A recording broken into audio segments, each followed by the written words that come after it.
All right, so this video is a follow-up on the one I put out, how to produce a profit as a Turo host. This is going to be a part 2 to that, because a lot of people want to discuss cash cars. So you got cash cars versus finance cars. And a lot of the videos that I watch, which I learned from just like you watching this one, is everybody show you the glory of it all. They don't dig deep and show you the real picture. So my goal is to give it to you 100 and make sure you fully understand before you jump in, and that you're going to have to hustle to make a profit. It ain't just going to fall in your lap. Also, the goal of this video is to show you that a lot of people that are paying with cash cars are claiming to have all of these profit. They're really not, because they're not looking at the whole picture. You have to recoup what your initial investment before you can consider yourself profit. So if you buy a cash car for $8,000, just because you made $900 the first month doesn't make you $900 profit. That makes you $8,100 in the hole. So let's dive in a little bit. Okay, so we said we're gonna use a 2014 Chevrolet Malibu as our example for today to go in to dive deep into cash cars and crunch some numbers. So let's say our initial investment is $8,000. And that 8,000, remember, is going to be very important when we crunch the numbers near the end. All right, so let's filter in. Let's switch over to Turo.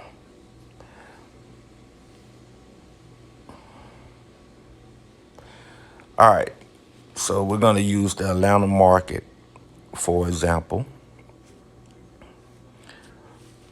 And then we're going to filter in for Chevrolet Malibu. And I'm going to use the years 2012 on up to current.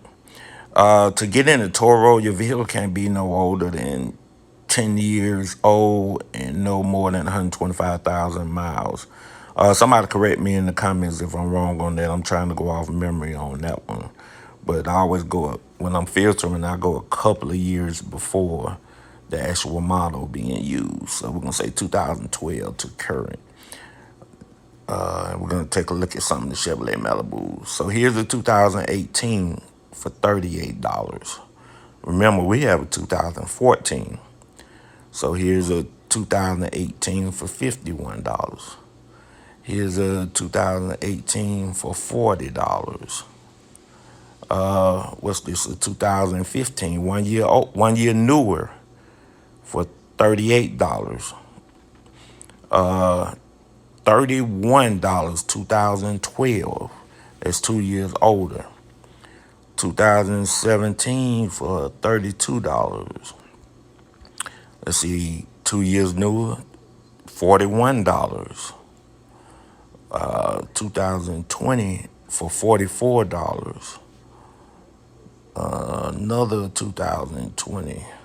So you kind of get the drift of what I'm saying. So let's take a look and see if we got that exact year, make, and model on the market and see what it's going for, 2014.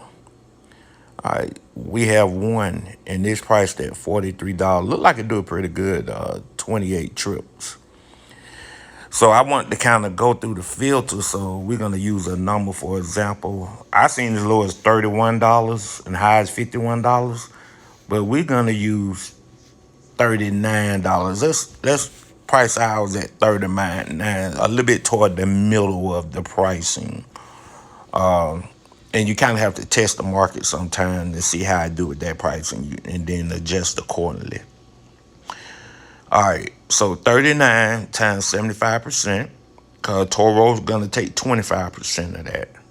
So we're looking at $29.25 for each day we rent it out at $39. And this not counting if you're giving any discounts like 3-day discount, 5-day discount, or 30-day discount, which you have the option to do for your customers. And it just all depends on your market. So $29.25 times 21 days. Remember I said If you do 21 days in a month for a vehicle, you did well. There's always going to be exceptions, but we're going to use 21. That's $614.25.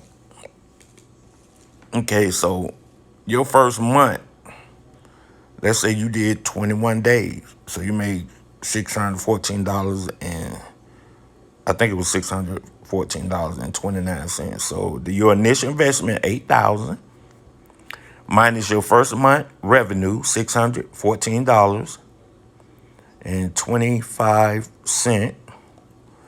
So you are now in the hole for a total of $7,385.75.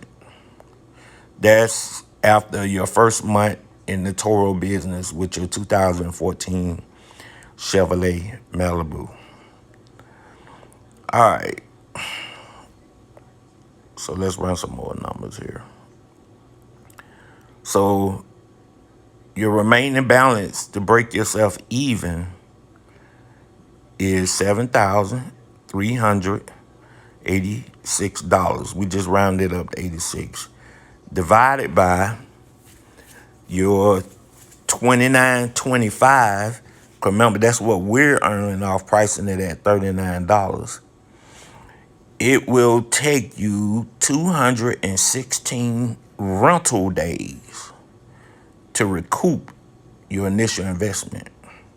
And remember, this is not including all of the miscellaneous items on the side, like services and everything.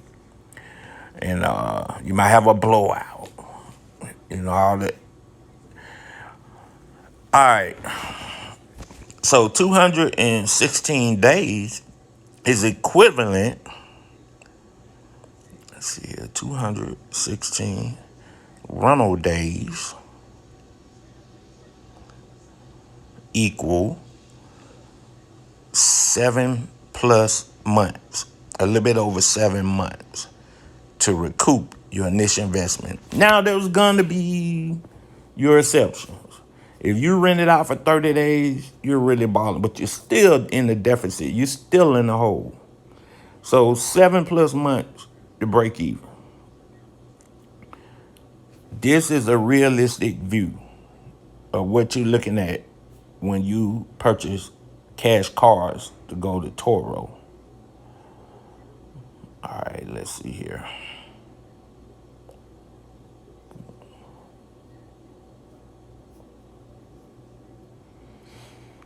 All right, so remember, those numbers are not including tracking devices. And not only just buying the tracking devices, the service fees, whether it be quarterly or monthly. Then you got your service, your maintenance and whatnot, that you have the oil changes, tires, tune-ups, all that stuff. And your miscellaneous stuff. Well, somebody had, you might have a blowout. Some stuff can. And again, I am not trying to discourage anyone from getting into Turo, because obviously I'm in the business. But I think everybody needs a realistic point of view to know what they're jumping into before they go in.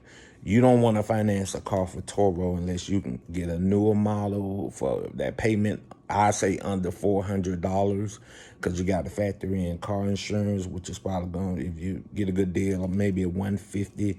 That's $550 in the whole, not including tracking, maintenance, and what have you. So to produce a profit and you want to do a financial vehicle, make sure you can get the best deal possible. If not, just stay away from it.